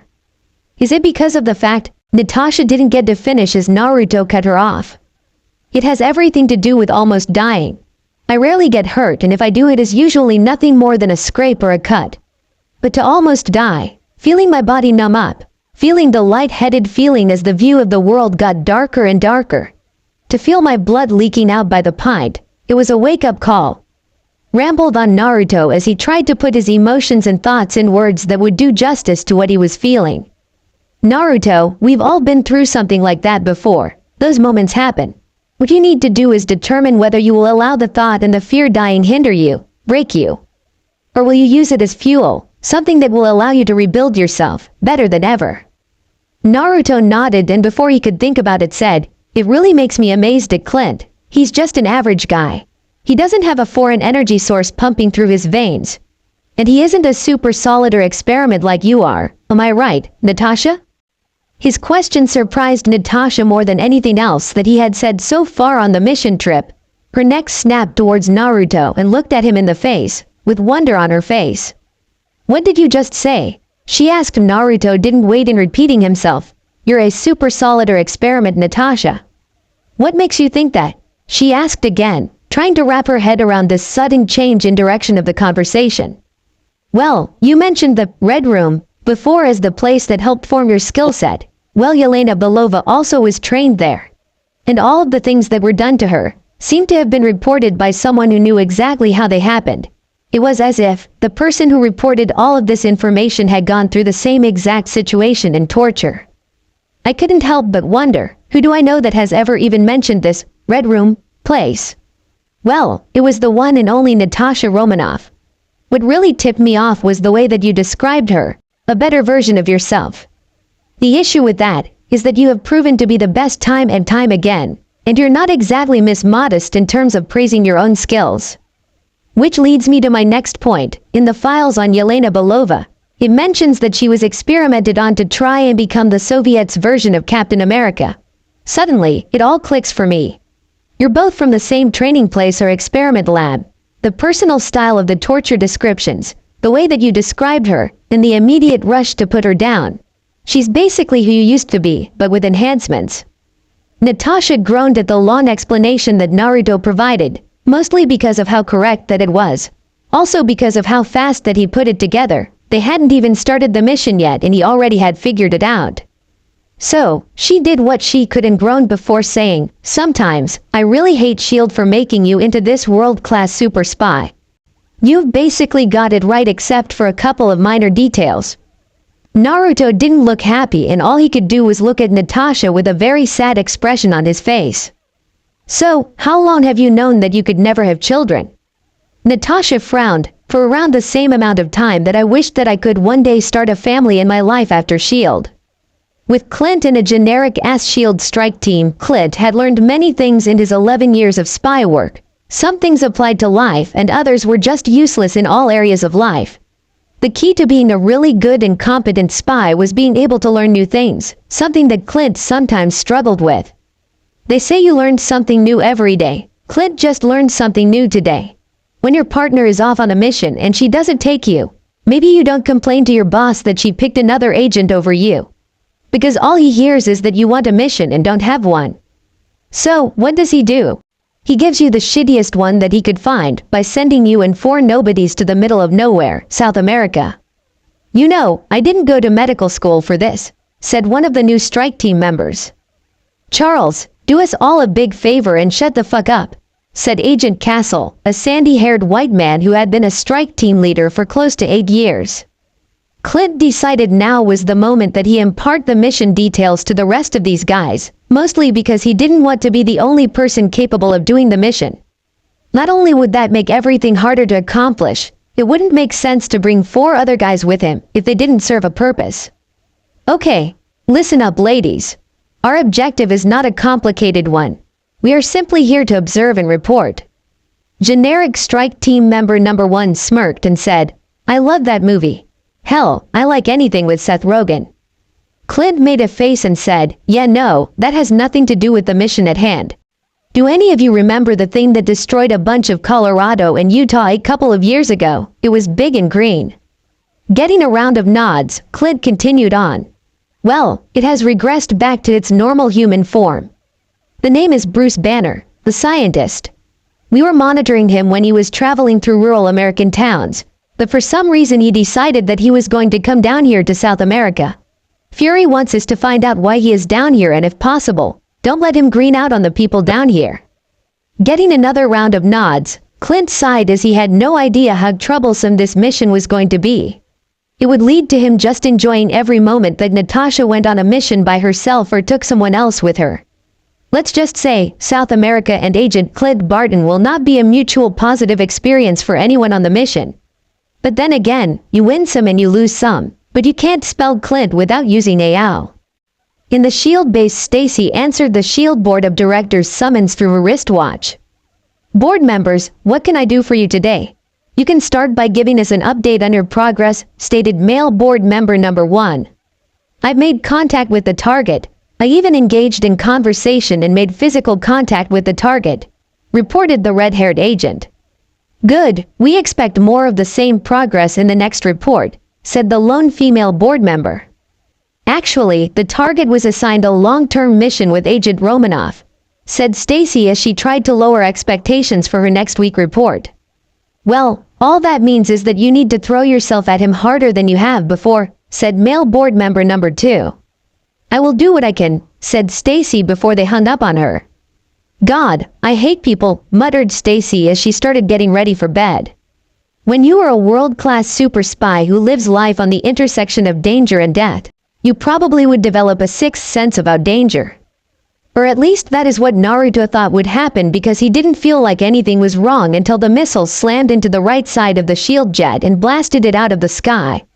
Naruto would however give credit to Natasha for managing to turn what should have been certain death into a crash landing that only resulted in a severe pair of concussions for both Naruto and his red-haired co-worker. It was still a total shit show of a landing. The jet crashed at an angle that flipped the flying craft. Naruto flipped out of the seat and was flung backwards through the plane. Naruto crashed back first into the side of the plane as the crash-proof jet. The jet finally came to a stop and Naruto could hear cars pulling up to the crashed jet. His head was swimming and his vision blurred behind being able to see, but he was still able to hear people board the crashed jet. As he sat there dazed, Naruto was unable to do anything other than glance up at the Russian soldier who entered the wreckage and slammed the butt of his gun into the head of the still barely conscious blonde interdimensional traveler. The blow sent the shield agent's head whipping back and into the land of dreams. Grab him, he will want to see his, spoke one of the commanding officers to his Russian underling before he searched the rest of the jet. He entered the cockpit and saw Natasha and smiled. Natasha Roman aka the Black Widow. You are a sight for sour eyes, you traitorous bitch. With Clint and his squad, Brazil was interesting in the sense that you didn't know what to expect. There was a massive city, in the middle of the forest-filled region. The city was about as modern as it could get with skyscrapers, cars, Starbucks, hotels, and businesses. The edge of the city, there was a massive stacking of shed-like buildings stacked on top of each other. A massive clutter that didn't make sense because of the normal city that it was so close. Agent Hawkeye, what have you seen today? Said Fury over the radio. Well, Fury, I haven't seen anything that would raise concern about Banner down here. He mostly just treats people of common things like flu and chest colds before turning in for the day, reported Barden. Well, if anything changes, I want to know yesterday, stated Fury. Absolutely, sir, said Clint before his sharp eyes picked up a face known to him.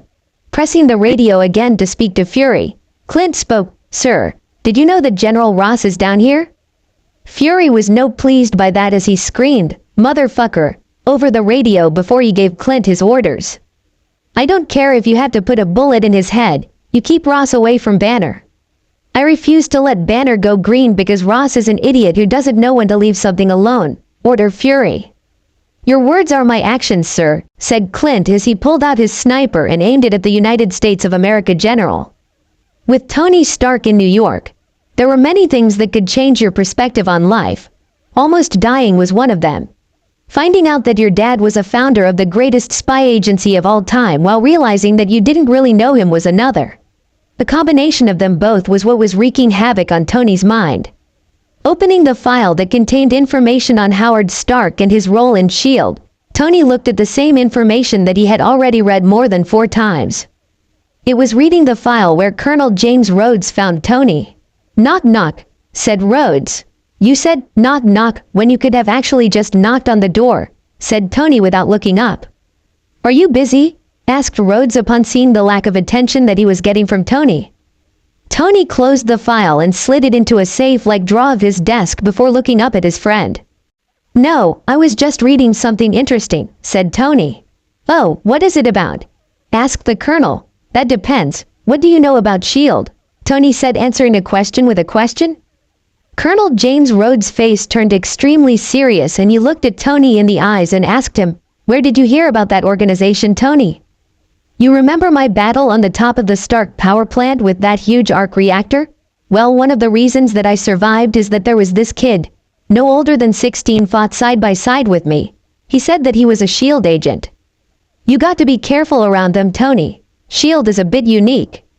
Really? They seem to be doing the same job as just about every other organization, commented Tony.